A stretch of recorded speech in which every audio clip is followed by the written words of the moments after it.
साहब गुरु अमरदास साहब जी कहन लगे कि जेड़ा बंदा अपने कंठ विच जपजी साहब नूं रखदा है, किसी भी मलीन रूह दा उसदे ते असर नहीं पै सकता। और अगर कोई बंदा झोलन लग पाए तो समझ लेना चाहिए किसी ने अपना प्रभाव पा लिया। और ये चीज़ां हैं किसी वक्त फिर भी मैं खुलासा करांगा। मैं एक चंगा महापुरुष देखिया, बड़ा भजनीक सी, ਉਹਦੇ जेब विच अक्सर कागज जल जाया करन, कमीज ना जले ते वो कागज जल जा, जे वो कछेरा तोलिया सामने टंगे तार पे वो जल जाए, उन्होंने अग लग जाए आपे। मैं कोई वहम ते तोहमात पाने की कोशिश नहीं पिया करता, पर जो कुछ इन्हां अखां ने देखा मैं थोड़े सामने पिया रखता। इस तरह के छोटे वड्डे होर करिश्मे देखे कि जिस बंदे की मैं गल कर रहा, बंदा भी कोई मामूली नहीं पहुंचे आया पुरुष, आखे ज्ञानी जी ऐसी गल हो जाती, पता नहीं क्यों। मैं तो कोई प्रेखिया थोड़ी ले रहा है, फिर कोई अपने काले इलम का थोड़े ते प्रभाव पा रहा और पाने की कोशिश पे कर रहा है। तुसी कोई नहीं, मैं आखा मूल मंत्र का जाप करो। एक इस सवैये विच मैं बड़ियां बरकतां देखियां गुरु गोबिंद सिंह जी महाराज का यह सवैया। अगर ऐसा हादसा किसी के भी घर च होवे तो यह पढ़िया जाए नियम अनुसार सवेरे उठ के, मजाले कोई ऐसी घटना उस घर के हो जाए, रोगन ते अर सोगन ते जल जोगन ते बहु भांत बचावे, सत्र अनेक चलावत घाव तो तन एक न लागन पावे। ये मैं समझदा ऐसा सिद्ध कलाम है, ऐसा सिद्ध वचन है गुरु गोबिंद सिंह जी महाराज का। एक दफा पढ़ने कोई ऐसा रोग सोग उसके नेड़े आ ही नहीं सकता, ऐसी कोई घटना घट नहीं सकती। इस स्वाभाविक ने इस वास्ते अर्ज की है कि कई बंदियां ने जब इहों दी कोई मामूली रिद्धि सिद्धि लभ पैंदी वो पुठे पासे चल पैंदा और अपनी पूजा कराने के आसरे तो सिलसिला इतना बढ़ा छड़ते हैं कि बिल्कुल काली दुनिया च पहुंच जाते, बिल्कुल उसका इस्तेमाल गलत करने लग पैंदे ने।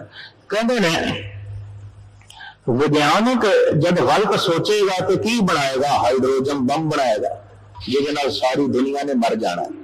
हुण साइंसदान की ते हाइड्रोजन बम बनावे, सारी दिमागी शक्ति उसने इस गल दे चला छड़ी है। कोई ऐसी चीज बनावा एक ही दफा सुटिए तो कई शहर नेस्तो नाबूद हो जा। कोई सोचण का यह ढंग चंगा तो नहीं है, ये महान मलीन ढंग है। सब तो गंदी बिरती है कि यह सोचा जाए कोई ऐसी चीज बनाइए किसी मुल्क ते गिराइए कि सारा मुल्क तबाह हो जाए, बर्बाद हो जाए। तो ठीक मनते हैं साइंसदान का दिमाग बड़ा बाकमाल है, सोचने का ढंग इसका बड़ा सोहना है, इसका दिमाग बड़ा वधिया काम करता है, लेकिन दिमाग चो बनाया कि एक ऐसा गोला जिहदे नाल सारी दुनिया तबाह हो जाए। तो जब गलत सोचे हैं तो साइंसदान पहुंच गया किथे, हाइड्रोजन बम पे। कहते जब कोई साधु गलत सोचेगा तो पहुंच जाएगा काले इलम पे, बस इन्नी गल है और कोई गल नहीं। अगर साइंसदान गलत सोचेगा, इन्नी गल मैं दसना, साइंसदान ने बहुत कुछ सहूलतां भी पैदा की ने, टेप रिकॉर्डर ने, माइक्रोफोन है, पंखे चल रहे हैं, लाइट तुसी बिजली जला लेंदे बुझा लेंदे, बड़ा कुछ सहूलतां पैदा की। हुणे इत्थे बैठे 4 घंटे दिल्ली पहुंच जाते हवाई जहाज के राही। साइंसदान की देन बहुत वड्डी है, पर जे साइंसदान गलत सोचण लगता है तो हाइड्रोजन बम ते पहुंच जाता, आइटम बम ते पहुंच जाता है। साधु की देन बड़ी है, लेकिन जे साधु गलत सोचण लगता है तो काले इलम ते पहुंच जाता है, वो भी बहुत गंदी थां ते पहुंच जाता है। और बहुत सारे डेरे सिर्फ इस काले इलम के अखाड़े बन के रह गए, बहुत झूलना ही है, नचना है तो टपना है, और कुछ नहीं। और इसका ही अपना जो है प्रभाव पाई जाते हैं। साहब कहते ने गुरु अमरदास साहब जी कि रिद्ध सिद्ध नावे की दासी, ये तो नाम दियां दासियां ने, सुते सिद्ध इन्हां दा इस्तेमाल करना और गल है, पर अपनी ही कारज सिद्धि वास्ते इन्हां दा इस्तेमाल करना ये फिर काला इलम हो जाता है। गुरु अर्जन देव जी महाराज कहते हैं कोई बंदा साधना करदियां करदियां योग साधना इतनी सिद्धि भी प्राप्त कर लवे कि परमाणु पर्यंत आकाशे, परमाणु जिन्ना बारीक हो जाए, बिल्कुल छोटा सूक्ष्म, तो फिर आकाश का गवन करे, कितनी देर च करे। गच्छैन नैन भारेण नानक बिना साधु न सिद्ध्यते। गच्छान शब्द है कश्मीरी, मतलब है चलना, गछना, चलना, गवन करना। पातशाह फरमान करते ने गवन करके आवे खंडा ब्रह्मंडा का। कितनी देर विच नैन भारैन, जितनी देर विच अख दी पलक थल्ले तो उपर होती है ना, इन्नी देर विच ये खंडा ब्रह्मंडा का भ्रमण करावे ते परमाणु जिन्ना बारीक हो जाए, इन्ना सूक्ष्म हो जाए। नानक बिना साधु ना सिद्ध्यते, बिना सत्संग तो, बिना परमात्मा के नाम तो इन्हें आत्मिक सिद्धि नहीं मिलेगी, इन्हें शांति नहीं मिलेगी। मानो ताकत इसके को इतनी भी आ जाए कि परमाणु जिन्ना बारीक होके तमाम खंडा ब्रह्मंडा च घूम आवे। तो इतनी मैरिज कर दिया, ऐसिया सिद्धियां हैगियां सन। तो ऐसिया सिद्धियां में गुरमत ने कोई मान पै नहीं दी। मद्रास भी एक ऐसा साधु गुप्त हो जाता है, प्रगट हो जाता है। महेश योगी भी है थे ऋषिकेश जिसने करीबन लखां अमेरिकन चेले बना ले ने। वो ऐसा वातावरण बनाता है, ऐसा माहौल बनाता है, बहुते ही झूलन लग जाता। इस तरह के होर मैं कई देखे साधु हिंदुस्तान में, तो उन्होंने झूलन का ऐसा प्रभाव, चेले वधदे जांदे, चेले वधदे जांदे। हालांकि सतगुर की बाणी कहती ये भी एक रस्ते का मोह है। साधु रुक गया, बिल्कुल रुक गए। जिहड़ी गल माड़ी मोटी उसनों लभी है, उहदे आसरे तो चेले भी वधाई जाता है, और कुछ नहीं। ਉਹਦੇ आसरे ਤੇ ਹੁਣ अपनी पूजा ਵਧਾਉਣ ਦਾ साधन ही जो है कर रहे हैं, होर कुछ नहीं। तो साहिब श्री गुरु अमरदास साहब जी महाराज की उपमा करते हुए भट्ट कहते ने, हे गुरु अमरदास साहब जी, थोड़े दोने हथ दे विच सिद्धि है, बारज कर दाने, भाई कमल का फुल है। हुण इतिहासक ग्रंथ ये कहते चरना विच पदम सी, हथ दे विच नहीं सी। तो जिस पदम की गल भट्ट कर रहे हैं वे कि हे गुरु अमरदास साहब जी, थोड़े हथां च इतनियां बरकतां ने, किसी काम नूं भी हथ तुसीं लाओ सिरे चढ़ जांदा, विघन नहीं पैंदा, तो तोड़ निभदा। और मैं गल नूं दोहरावां ना, कोई खास काम कौम दे च करना होवे, किसी देश च करना होवे, पुराने महापुरुष लभदे सन भी ऐसे हथां तो ये काम शुरू कराइए जिस हथ विच बरकत होवे, जिहड़े हथ विघनकारी ना होवन, जिन्ना हथां च बरकतां ही बरकतां होवन। तो भट्ट उपमा करदे कहंदे ने, हे बिरद बाबा गुरु अमरदास साहब जी, जिहड़ा तुहाडा दैना हथ है इहदे च सिद्धियां ने, पदम है, वो बणिया होया है कमल, जो अवतारी पुरुषों के हथां च हुंदा है। बारज कर दाहणे सिद्ध सन्मुख मुख जो है, जितनियां सिद्धियां ने थोड़े मुखड़े की तरफ वेखदियां पईन, तुसीं जबान हिलाओ तो वह कम करन। उंज भी सिद्ध का मतलब है काम नूं सिद्ध कर छड़ना, सिरे चाड़ छड़ना। जिहदे च इह ताकत होवे उहनूं कह दिता जांदा है इह सिद्ध पुरुष है। इह जिस काम नूं हथ पांदा सिरे ही चाड़ छड़दा, सिद्ध ही करके रखदा, असिद्ध नहीं सिद्ध कर छड़दा, गल सिद्ध कर छड़दा, काम सिद्ध कर छड़दा, कोई भी काम होवे सिद्ध कर छड़दा। ऐसे पुरुष नूं आखिया गया बई इह ते है ही सिद्ध, इह जिस काम नूं हथ पांदा सिरे चाड़दा, उहनूं मुकम्मल करदा। तो साहब की उपमा करदे भट्ट कहंदे ने भी जिन्नियां सिद्धियां ने, हे गुरु अमरदास साहब जी, थोड़े मुखड़े की तरफ वेख रही हैं, पर थोड़ा बायां हथ भी खाली नहीं।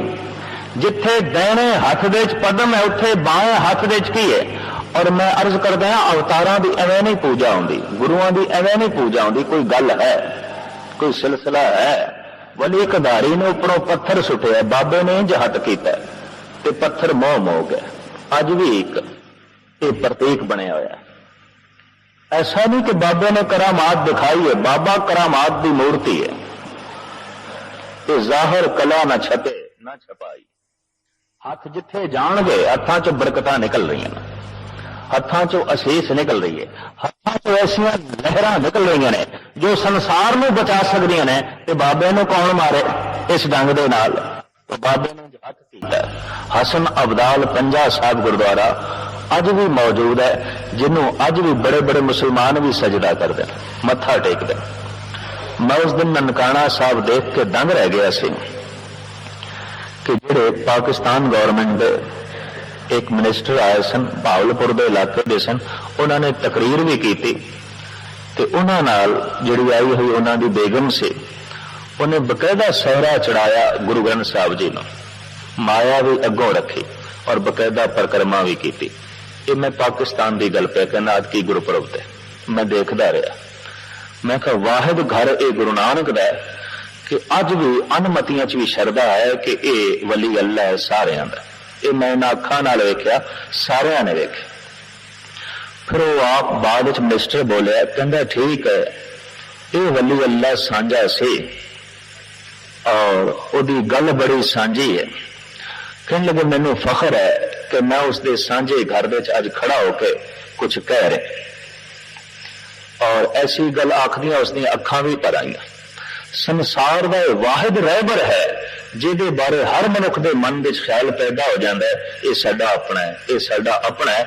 ऐसी गल अक्सर थां पर थां जो है देखने को जो है मिलती, और ये करिश्मे सामने ने। पंजा साहब का करिश्मा तो बिल्कुल सामने है, ऐन लगे पे पंजा। वैसे साडा केंद्र सिखी का केंद्र ननकाना साहब मनना पेगा। सब तो पहली जोत उथों फुटी सी, एक शमा उथों जली सी, फिर उसने समुचे संसार नो रोशन किया, फिर दीवे नाल दीवा होर जलदा गया। लेकिन अफसोस है कि साडा अज वो केंद्रीय स्थान किसी हद तक असी दर्शना वास्ते तरस जाते हैं, मायूस हाँ। मुख्तसर मैं अर्ज करा कि ये भी एक महान शक्ति है जो हथ कीता तो पत्थर मोम हो जाए, पत्थर कोमल हो जाए, और हो जाते हैं। ऐसे करिश्मे देखे जा सकते हैं, और अनगिनत ऐसे करिश्मे कई अभ्यासी पुरुषों ने भी देखे ने। साहब की उपमा करते भट्ट कहते हैं, हे गुरु अमरदास साहब जी, जिहड़ा तुहाडा बायां हथ है ना, यह भी खाली नहीं। बारज कर दाहने सिद्ध सन मुख मुख जो है, रिद्ध बसे बावांग जो तीन लोकांतर मोह है। जिथे थोड़े दहने हथ दे पदम है, उथे थोड़े बाएं हथ दे खब्बे हथ दे रिदियां ने, वो भी खाली नहीं है। तो मुखड़े दे सामने बैठियां ने सिद्धियां, सज्जे हथ दे हैगा पदम। इतनी बरकतां किस तरह आ गई? कहते ने शाम तक लंगर दे भांडे गुरु अमरदास साहब जी महाराज मूंदे कर छड़ते सन। सवेरे आपे गुरु बाबा बरकतां पावेगा। और मैं थोड़ी ज्ञात वास्ते अर्ज करा, इस विधि में भुलो ना। जे गुरुद्वारों का बैंक बैलेंस बढ़ेगा तो सिवाय लड़ाई झगड़िया तो और कुछ नहीं होगा, सिवाय सियापियां तो और कुछ नहीं जागना। मैं ऐसा देखदा। ठीक है, स्कूल का चलना, उस पैसे का स्कूल में खर्च होना बहुत वड्डी गल है, बहुत महान गल है।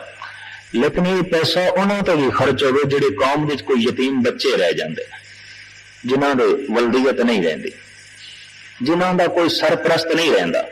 वो सिख बच्चा क्यों रुले, या कोई बच्ची रह जाए, या कोई बेवा हो जाती है।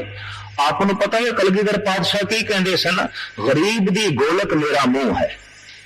ये साफ है ना, उन्होंने बचन से, गरीब दा मुंह मेरी गोलक है। गुरुद्वारे का पैसा गरीबां दी रखिया वास्ते है, किसी बेवा दी असमत बच्ची रहे, कोई मासूम बच्ची है किसी दी ब्याहन जोग है, ब्याह नहीं कर सकता, खर्च नहीं कर सकता, ये पैसा उस वास्ते है। कोई बच्चा यतीम रह गया, ये उस वास्ते है। इहदे नाल विद्यक संस्थावां चलाइयां जान, तालीम दी जाए बच्चियां नूं, ये इस वास्ते है, ये बैंक भरन वास्ते नहीं है। इतनी मैं अर्ज कर दे, मेरे बैंकों में पैदा रहे, ये इस वास्ते पैसा ने। और भुल के भी बैंक जमा ना करे करो, लभ्या करो कोई कौम के अंदर यतीम बच्चा तो नहीं है, कोई बेवा तो नहीं है, किसी के हंजू एवं तो नहीं निकल रहे मजबूरी के कारण करके। और इन्हें खर्च कराया करो तालीम देते। जे तुसी जोड़ी गए तो फिर एक गल भुल करोगे, गुरु अमरदास साहब जी की जिंदगी तो प्रेरणा लो, शाम तक देगा मूंदियां कर देंगे, नहीं बचा के नहीं रखना। और मैं अक्सर इन्होंने गुरुद्वारे फिर बहुत लंबे चौड़े झगड़े देखना जिथे माया बहुती इकट्ठी हो जाए। और मैं अपने देश देखा ना, जिस गुरुद्वारे च आमदन नहीं, कोई बनता ही नहीं मुखी, तो जिथे बहुती आमदन हो तो डांगा खड़कदियां ने, अक्सर खड़कदियां ने, रोज खड़कदियां। तो रिद्ध बसे बावांग जो तीन लोकांतर मोह है। हे गुरु अमरदास साहब जी, थोड़े बाएं हाथ में रिदियां ने, थोड़े दाएं हाथ में पद्म है।